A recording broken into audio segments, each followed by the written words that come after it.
आइए आज के वीडियो में देखते हैं 12.2 का 6 नंबर क्वेश्चन। 15 सेंटीमीटर त्रिज्या वाले एक वृत्त की कोई जीवा केंद्र पर 60 डिग्री का कोण अंतरित करती है। संगत लघु और दीर्घ वृत्तखंडों के क्षेत्रफल ज्ञात कीजिए। पाई का मान लेना है 3.14 और √3 का मान लेना है 1.73। 15 सेंटीमीटर त्रिज्या वाले, तो त्रिज्या आर का मान हो गया 15 सेंटीमीटर। एक वृत्त की कोई जीवा केंद्र पर 60 डिग्री का, तो थीटा बराबर हो जाएगा 60 डिग्री। देखिए बहुत ही आसान है यह क्वेश्चन। अब करना क्या है कि जो क्वेश्चन में लिखा गया है उसका केवल फार्मूला लिखेंगे, मान बैठाएंगे, सॉल्यूशन करेंगे, आंसर आएगा। संगत लघु और दीर्घ वृत्तखंडों के क्षेत्रफल, यानी दो चीज निकालना है, दोनों वृत्तखंड का, लघु वृत्तखंड का और दीर्घ वृत्तखंड का। तो सबसे पहले हम लोग निकालते हैं संगत लघु वृत्तखंड का। संगत लघु वृत्तखंड का क्षेत्रफल बराबर, तो वृत्तखंड का क्षेत्रफल बराबर हम लोग जानते हैं r² पाई थीटा बटा 360 - 1/2 साइन थीटा। r का मान दिया गया है 15 सेंटीमीटर, तो हो जाएगा 15 का स्क्वायर। पाई का मान दिया गया है 3.14 और इंटू थीटा का मान है 60 डिग्री और बटा 360 माइनस 1/2 साइन 60 डिग्री बराबर 15 का स्क्वायर हम लोग जानते हैं 225 होता है। अब यहाँ काट देना है, 1 0 से 1 0, 6 6 36, 3 दूनी 6 और 157 दूनी हो जाएगा 514। 2 एकम 2, 1 बच जाएगा 11, 5 दूनी 10, 1 बच जाएगा 14, 7 दूनी 14। अब यहाँ बच गया 1.57 बटा 3 माइनस 1/2 और साइन 60 डिग्री का मान होता है √3/2 बराबर 225 इंटू 1.57 और बटा 3 माइनस √3 का मान दिया गया है 1.73 और 2 दूना हो जाएगा 4। 225 इंटू 3 और 4 का एलसीएम ले लेंगे तो हो जाएगा 12। 3 को 4 बार पढ़े तो 12, तो 4 7 चौक 28 के 8 हाथ में 2, 5 चौके 20 और 2 22 के 2 हाथ में 2, 4 एकम 4, 4 और 2 6, यानी 6.28 माइनस 3 तिहाई 9, 7 तिहाई 21 के 1 हाथ में 2, 3 एकम 3 और 2 5, 5.19। अब हम लोग यहाँ करेंगे 225 गुने 8, 18 में 9 जाएगा तो 9 हो जाएगा। यहाँ बच जाएगा 1, 1 में गया तो 0 हो जाएगा। 0.6 में 5 गया तो बच जाएगा 1 और बटा 12। इसको हम लोग गुना कर देंगे 225 को 1.09 से। तो चलिए हम लोग गुना करके भी देख लेते हैं। 225 1.09, 9 पचे 45 के 5 हाथ में 4, 9 दूनी 18 और 4 22 के 2 हाथ में 2 और 9 दूनी 18 और 2 20, 0 0 0। फिर यहाँ हो जाएगा 5 एकम 5, 2 एकम 2 और 2 एकम 2, 5 2 5, 2 और 2 4 और हो जाएगा 2। अब 0.2 अंक पर देंगे तो हो जाएगा 245.25 और बटा 12। इसको भागा दे देंगे तो हो जाएगा 12 दूनी 24। तो 24 काटिए, यहाँ 5 छोटा हो जाता है 12 से, तो एक 0 दे देंगे। तब यहाँ हो जाएगा 5 पर 2 52, 12 पचे 60, 12 चौक 48, 4 हो जाएगा, 12 चौक 48, 52 में 48 जाएगा तो बच जाएगा 4, 4 पर 5 45।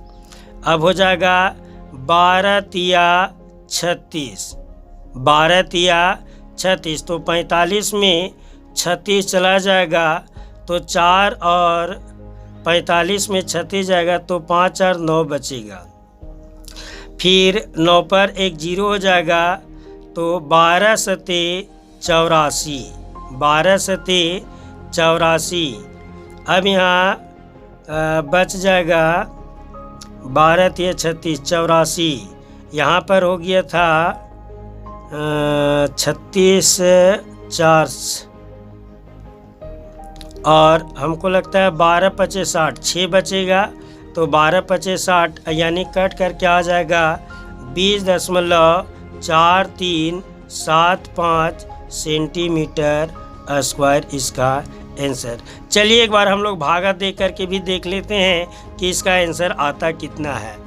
12 से भागा दे देंगे कितना में, तो 245.25, 12 दूनी 24, ये कट जाएगा तो बच जाएगा, उतर जाएगा 5। अब यहाँ 0 देंगे, उसके बाद दशमलव देंगे तब उतर जाएगा 2। अब यहाँ पर हो जाएगा 12 चौके 48, तो 12 में से 8 गया तो 4, यहाँ ये कट जाएगा, अब उतर जाएगा 5। 12 तिया 36, तो यहाँ पर 15 में 6 जाएगा तो बच जाएगा 9, ये कट जाएगा 0। 12 सते 84, अब यहाँ बच जाएगा 6, ये कट जाएगा, अब यहाँ दे देंगे 0। अब 12 पचे 60, ये कट जाएगा, यानी 12 को 245.25 से भागा देंगे तो आ जाएगा 20.4375, अर्थात इसका उत्तर होगा 20.4375 सेंटीमीटर स्क्वायर।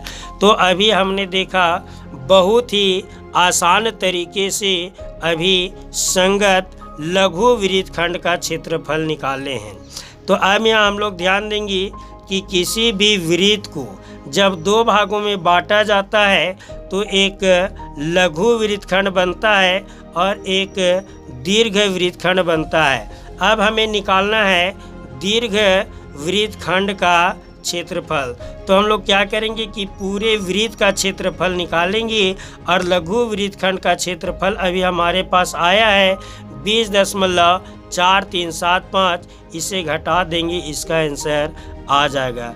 तो आइए हम लोग बहुत ही आसानी से देखते हैं कि दीर्घ वृत्तखंड का क्षेत्रफल कैसे ज्ञात करेंगे। अब हम लोग लिखते हैं संगत दीर्घ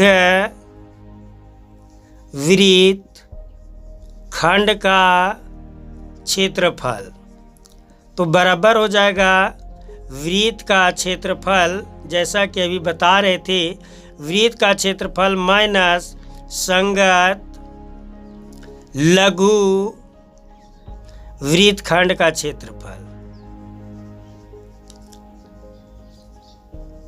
तो वृत्तखंड का क्षेत्रफल का सूत्र हम लोग जानते हैं, होता है पाई आर स्क्वायर माइनस संगत लघु वृत्तखंड का क्षेत्रफल अभी अभी तुरंत आया था 20.4375। पाई का मान लेना है 3.14 और गुने आर का स्क्वायर, तो आर का मान यहाँ दिया गया है 15 सेंटीमीटर, तो हो जाएगा 15 गुने 15 माइनस 20.4375।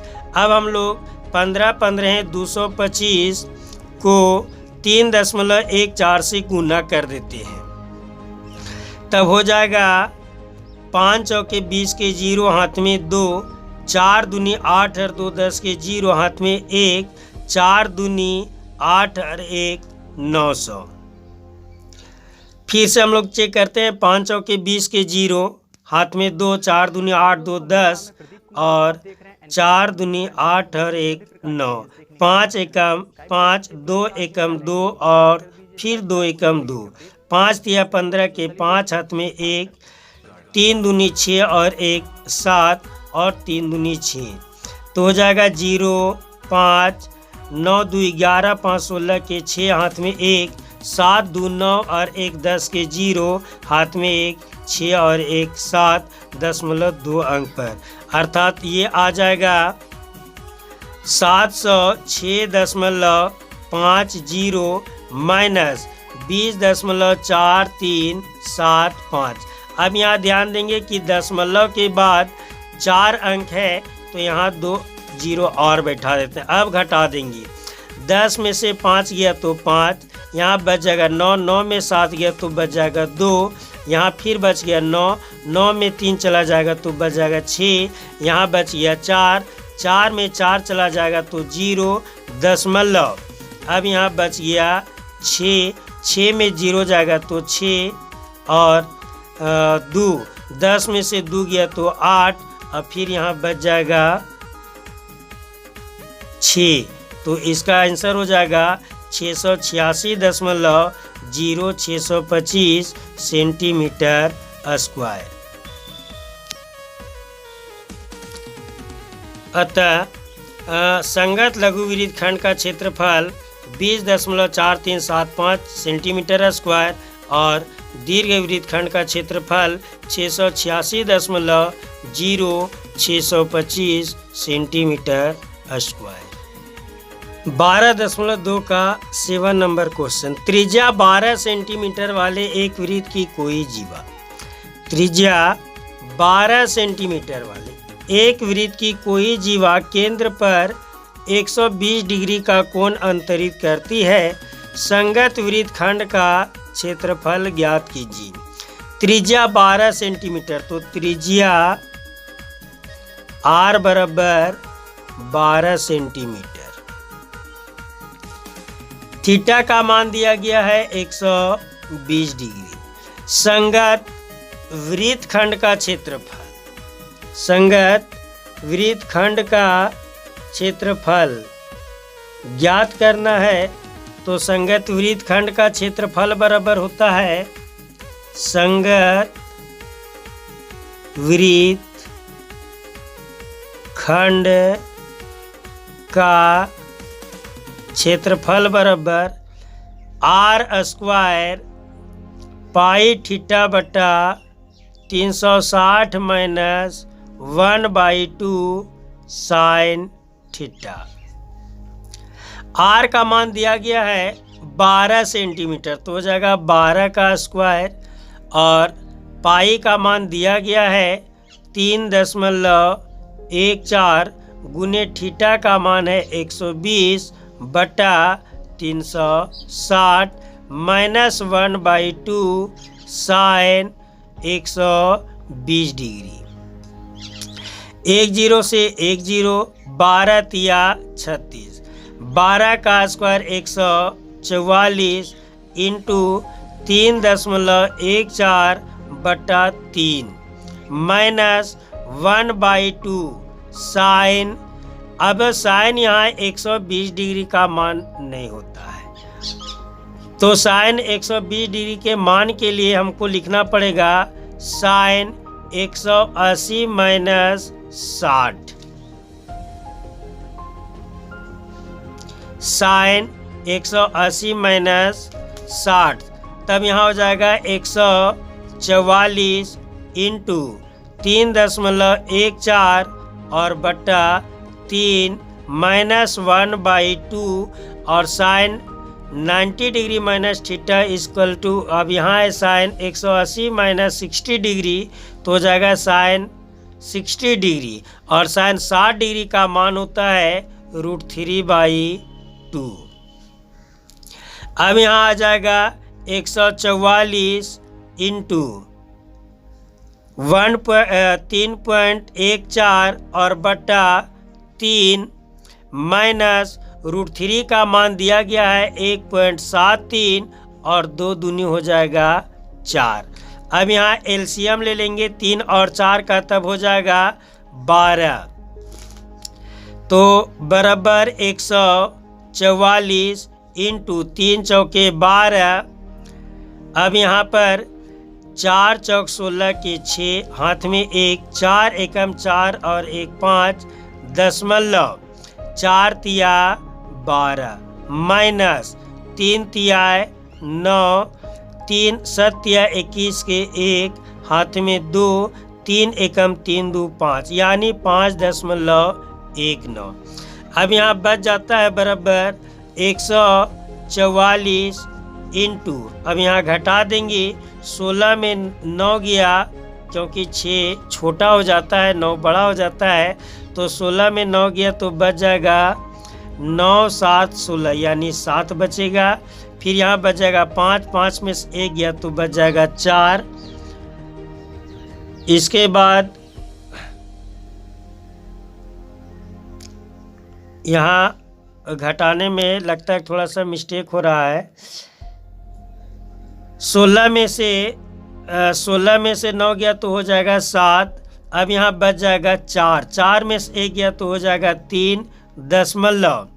अब यहाँ बच जाएगा 12, 12 में से 5 गया तो हो जाएगा 7 और बटा 12, 12 12 है 144, तो बच गया 12 गुनी 7.37। अब यहाँ गुना कर देंगे, 12 सते 84 के 4 हाथ में 8, 12 तिया 36, 12 तिया 36 और 8 44 के 4 हाथ में 4, 12 सते 84 और 4 88 यानी संगत वृत्तखंड का क्षेत्रफल बराबर 88.44 सेंटीमीटर स्क्वायर। यही इसका आंसर है। नेक्स्ट क्वेश्चन है 12.2 का 8 नंबर क्वेश्चन। 15 सेंटीमीटर भुजा वाले एक वर्गाकार घास के मैदान के एक कोने पर 15 सेंटीमीटर भुजा वाले एक वर्गाकार घास के मैदान के एक कोने पर, तो सबसे पहले एक वर्ग के आकार का हम लोग खेत बना देते हैं। कहता है 5 मीटर लंबी रस्सी से बांध दिया गया खूंटे से एक घोड़े को, तो कोना में एक खूंटा पर 5 सेंटीमीटर रस्सी से एक घोड़ा को बांध दिया गया है। ज्ञात करना है मैदान के उस भाग का क्षेत्रफल जहां घोड़ा घास चर सकता है। तो बहुत ही आसान सा सवाल है कि यहाँ से अगर 5 मीटर रस्सी लंबी से घोड़ा को बांध दिया जा सकता है तो ये भाग को वो चर सकता है। अगर यदि इसे गोल कर दिया जाए, इस भाग को इधर बढ़ा दिया जाए, इस भाग को इधर बढ़ा दिया जाए, तो वृत्त के ये मात्र चौथा भाग को ये चर सकता है। तो चतुर्थांश के क्षेत्रफल लगाएंगे तो आंसर आ जाएगा। तो चलिए हम लोग हल करते हैं। सबसे पहले देखते हैं कि कितना मीटर का रस्सी है। तो 5 मीटर लंबी रस्सी है, तो त्रिज्या r बराबर हो जाएगा 5 मीटर। और मैदान के उस भाग का क्षेत्रफल जहां घोड़ा घास चर सकता है, तो अभी अभी हम लोग चित्र की सहायता से समझ रहे थे कि वृत्त के चौथा भाग के बराबर ही वो चर सकता है। तो लिखेंगे घोड़े द्वारा चरे जा सकने वाले, चरे जा सकने वाले भाग का क्षेत्रफल। तो सिंपल सी बात है, चतुर्थांश का क्षेत्रफल होता है 1/4 पाई r स्क्वायर बराबर 1/4 पाई का मान दिया है 3.14 और गुने r का मान था 5, तो हो जाएगा 5 गुने 5 बराबर 1/4 गुने। अब इसको गुना कर देंगे तो 5 पचे 25 चौके 100 के 0 हाथ में हो जाएगा 10, 5 पचे 25 एकम 25 10 35 के 5 हाथ में हो जाएगा 3, 5 पचे 25 या 75 और 3 78 यानी हो गया 78.50। 4 से इसे भागा दे देंगे तो हो जाएगा 4 एकम 4, 7 में 4 चला गया तो 3 38 हो जाएगा, 9 चौक 36, 38 में 36 चला गया तो 2 बचेगा 25, 6 चौके 24, 25 में 24 चला गया, 1 पर दाहिने 10 हो जाएगा, 4 दूनी 8 और 10 में 8 गया तो 2, 2 पर 0 20, 4 25 20। यानी घोड़े द्वारा चरे जा सकने वाले भाग का क्षेत्रफल 19.625 मीटर स्क्वायर आंसर।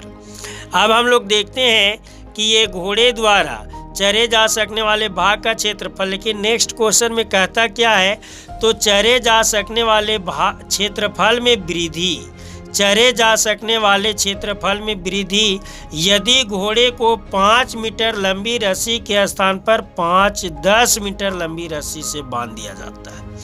तो फिर हम लोग चित्र के सहायता से समझेंगे कि एक वर्ग के आकार का खेत है, पहले घोड़ा को 5 मीटर लंबी रस्सी से बांधा गया तो इतना भाग को वो चर सकता है, लेकिन अगर 5 मीटर और बढ़ा दिया जाए यानी 10 मीटर कर दिया जाए तो घोड़ा इतना भाग को चर सकता है। तो ये चरे जा सकने वाले भाग में वृद्धि, यानी इतना घोड़ा अधिक घास को चर सकता है। तो इसके लिए हमें क्या करना पड़ेगा, छोटे चतुर्थांश के त्रिज्या का आर का मान तो था ही 5, लेकिन यहाँ त्रिज्या की बढ़ गया है, तो त्रिज्या बढ़ गया तो 5 के जगह में त्रिज्या हो जाएगा बड़ा आर बराबर 5 + 5 बराबर 10 मीटर। यानी बड़ा त्रिज्या का मान लिखेंगे 10 मीटर और छोटा त्रिज्या का मान लिखेंगे 5 मीटर। यानी बड़े चतुर्थांश के क्षेत्रफल में छोटे चतुर्थांश का क्षेत्रफल को घटा देंगे और घोड़े द्वारा चरे जा सकने वाले भाग का क्षेत्रफल यानी छोटे वाले चतुर्थांश का क्षेत्रफल हमारे पास आ चुका है 19.625 मीटर स्क्वायर। अब हम लोग देखेंगे कि घोड़े द्वारा वृद्धि यानी अधिक चरे जा सकने वाले भाग का क्षेत्रफल कैसे निकालते हैं। तो हम लोग लिखेंगे घोड़े द्वारा यानी कितना नंबर ये बन रहा है, तो दूसरा नंबर बन रहा है। घोड़े द्वारा अधिक चरे जा सकने वाले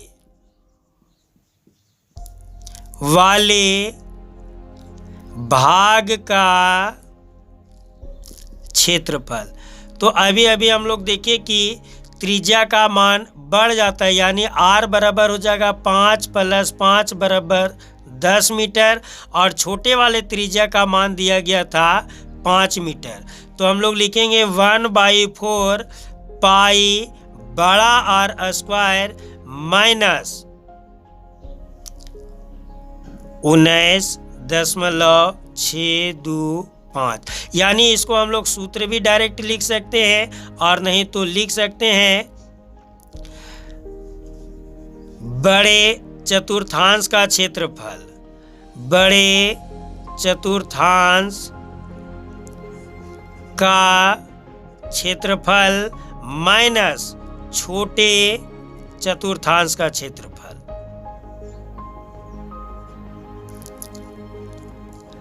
तब भी वही बात आ जाएगा, बड़े चतुर्थांश के क्षेत्रफल के लिए बड़ा आर का प्रयोग करेंगे तो 1/4 पाई बड़ा आर स्क्वायर माइनस छोटे चतुर्थांश का क्षेत्रफल हम लोग निकाले थे तो आया था 19.625। अब यहाँ पर हो जाएगा 1/4, पाई का मान हम लोग को पता है 3.14 लेना है और गुने आर का मान हो जाएगा 10 × 10 माइनस 19.625। अब हम लोग गुना करके लिखेंगे यहाँ पर 10 दाइए 100, 100 चौके 400 के 0 हाथ में हो जाएगा 40, 10 दाइए 100 एकम 100 में 40 जोड़ देंगे तो हो जाएगा 140 के 0 हाथ में 14, 100 तिया 300 तो हो जाएगा 314। यानी 0.2 स्थान पर और बट्टा हो जाएगा 4 माइनस 19.62 भागा देंगे तो हो जाएगा, यानी अब हम लोग भागा देंगे तो 4 से ये चला जाएगा 7 चौक 28, तो 31 में 28 जाएगा 3 पर 4 34। अब हो जाएगा 8 चौके 32, तो 34 में 32 जाएगा तो हो जाएगा 2। अब दशमलव दे देंगे तो हो जाएगा 20। अब 4 पचे 20, यानी ये आ गया 78.5 माइनस 19.625। दशमलव के बाद यहाँ 3 अंक तक है तो यहाँ भी 2 अंक और बढ़ा देते हैं। तो 10 में से 5 गया तो हो जाएगा 5, 9 में से 2 गया तो हो जाएगा 7, यहाँ बच जाएगा 4, यानी 14 में 6 जाएगा तो हो जाएगा 8। अब यहाँ हो जाएगा दशमलव, यहाँ बच जाएगा 7, तो 17 में 9 जाएगा तो 9 8 17, यानी 8 हो जाएगा। यहाँ बचेगा 6, 6 में 1 चला गया तो 5, यानी 58.875, यानी 58.875 मीटर स्क्वायर। यानी घोड़े द्वारा अधिक चरे जा सकने वाले भाग का क्षेत्रफल 58.875 मीटर स्क्वायर होगा। 12.2 का 9 नंबर क्वेश्चन। एक वृत्ताकार ब्रुज को चांदी के तार से बनाया गया है जिसका व्यास 35 मिलीमीटर है। तार को वृत्त के 5 व्यासों को बनाने में भी प्रयुक्त किया गया है जो उसे 10 बराबर त्रिज्यीय खंडों में विभाजित करता है जैसा कि आकृति में दर्शाया गया है। तो ज्ञात कीजिए कुल वांछित चांदी के तार की लंबाई। कुल वांछित चांदी के तार की लंबाई। तो आइए हम लोग देखते हैं कि इसका चित्र बनाया कैसे गया है।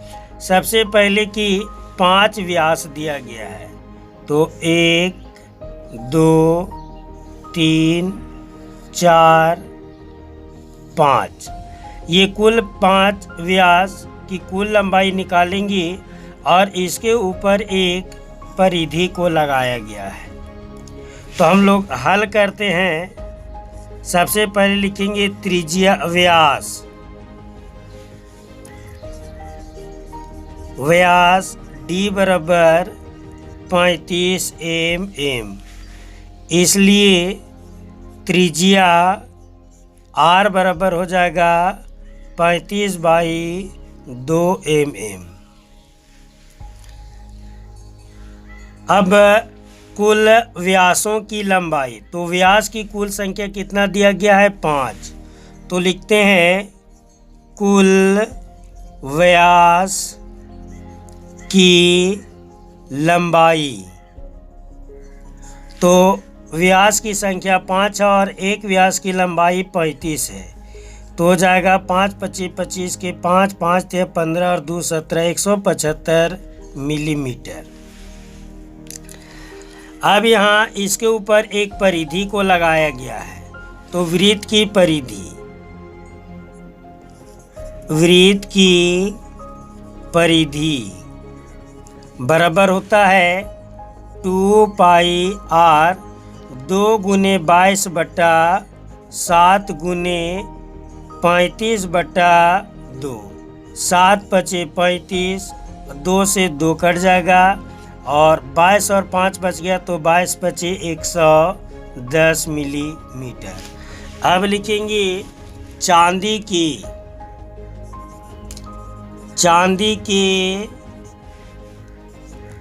तार की लंबाई। तो कुल व्यास की लंबाई निकल गया 175 मिलीमीटर तो हो जाएगा 175 मिलीमीटर। 175 मिलीमीटर प्लस वृत्त की परिधि निकल गया 110 मिलीमीटर तो हो जाएगा 110 मिलीमीटर। तो 175 और 110 को जोड़ेंगे तो 505, 7 और 1 8, 1 और 1 2 मिलीमीटर इसका आंसर। यानी चांदी के तार की कुल लंबाई 285 मिलीमीटर है। अब कहता है दूसरा नंबर में कि ब्रुज के प्रत्येक त्रिज्यीय खंड का क्षेत्रफल।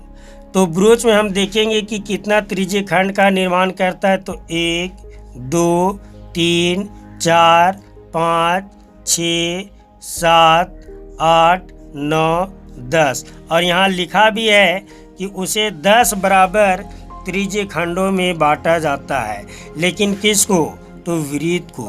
तो वृत्त के क्षेत्रफल निकालेंगे और 10 से भागा दे देंगे। तो हम लोग लिखते हैं नंबर दूसरा, ब्रूच के प्रत्येक त्रिज्य खंड का क्षेत्रफल बराबर हो जाएगा वृत्त का क्षेत्रफल बटा 10, क्योंकि वृत्त को कितना बराबर भागों में बांटा गया है? तो 10 बराबर भागों में। वृत्त का क्षेत्रफल का होता है पाई आर स्क्वायर बटा 10 बराबर, पाई का मान होता है 22/7, आर का मान है 35/2 गुने 35/2 और गुने 10, क्योंकि 10 बराबर भागों में बांटा गया है। अब इसे काट देंगे, 7 पचे 35, 11 दूनी 22 और कट जाएगा 5 दूनी 10 और 7 पचे 35। अब तो यहाँ कोई नहीं कटेगा, तब गुना कर देंगे, तब हो जाएगा 11 गुने 5 गुने 7 और बटा 2 दूनी यानी 2 गुने 2, तब बराबर हो जाएगा 11 पचे 55 और 7 को, तो 55 को 7 से गुना करते हैं, 7 पचे 35 के 5 हाथ में 3, 7 पचे 35 3 38 यानी 385 बटा 2 दूनी 4 मिलीमीटर स्क्वायर इसका आंसर। यानी ब्रूच के प्रत्येक त्रिज्य खंड का क्षेत्रफल आ जाएगा 385/4 मिलीमीटर स्क्वायर, यही इसका आंसर होगा। नेक्स्ट क्वेश्चन नंबर 10, 12.2 का, एक छतरी में 8 ताने हैं। एक छतरी यानी छाता में 8 ताने हैं जो बराबर दूरी पर लगे हुए हैं, जो बराबर दूरी पर लगे हुए हैं। छतरी को 45 सेंटीमीटर त्रिज्या यानी त्रिज्या आर बराबर 45 सेंटीमीटर वाला एक सपाट वृत्त मानते हुए, तो चलिए हम लोग चित्र में देखते हैं। एक छतरी का चित्र दिखाया गया है जिसमें ये ताने हैं और ये तानों की लंबाई दे दिया गया है 45 सेंटीमीटर। तो यहाँ पर इसको एक सपाट वृत्त के रूप में बना दिया गया है, तो इसकी त्रिज्या बराबर हो गया 45 सेंटीमीटर। अब यहाँ एक वृत्त को कितना भागों में बांटता है? तो यह एक वृत्त को 1 2 3 4 5 6 7 8 बराबर भागों में बांटता है, जो यहाँ पर लिखा हुआ है शायद क्वेश्चन में। छतरी में 8 ताने हैं, तो 8 बराबर भागों में बांटता है। तो किसको बांटता है? तो यह वृत्त को ही बांटता है। यानी एक वृत्त में कितना त्रिज्य खंड है? तो 8 त्रिज्य खंड है। यानी वृत्त के क्षेत्रफल में अगर 8 से भागा दे देंगे तो प्रत्येक त्रिज्य खंड का क्षेत्रफल ज्ञात हो जाएगा। तो लिखेंगे 2 क्रमागत तानों के बीच का क्षेत्रफल बराबर, फिर वही वृत्त का क्षेत्रफल बटा 8 बराबर भागों में। तो वृत्त का क्षेत्रफल का सूत्र होता है पाई आर स्क्वायर बटा 8। पाई का मान लेना है 22/7 गुने आर का मान दिया गया है 45 गुने 45 और बट्टा यहाँ हो जाएगा 8 बार, 4 दूनी 8, 11 दूनी 22। अब 45 तो 45 का स्क्वायर होता है 225 और 225 को 11 से अगर गुना कर देंगे तो आ जाएगा 22,275 और 7 चौक 28 सेंटीमीटर स्क्वायर, यही हो जाएगा इसका आंसर। फिर से हम लोग देख लेते हैं। वृत्त का क्षेत्रफल पाई आर स्क्वायर बट्टा 8 है और पाई का मान 22/7 गुने आर का मान 45 गुने 45 बट्टा 7 गुने 8, 4 दूनी 8, 11 दूनी 22। 45 को 45 से गुना करेंगे तो आ जाएगा 20 और 25 को 11 से गुना करेंगे तो 22,275 और 7 चौक 28 सेंटीमीटर स्क्वायर। यानी दो क्रमागत तानों के बीच का क्षेत्रफल 22,275 बटा 28 सेंटीमीटर स्क्वायर।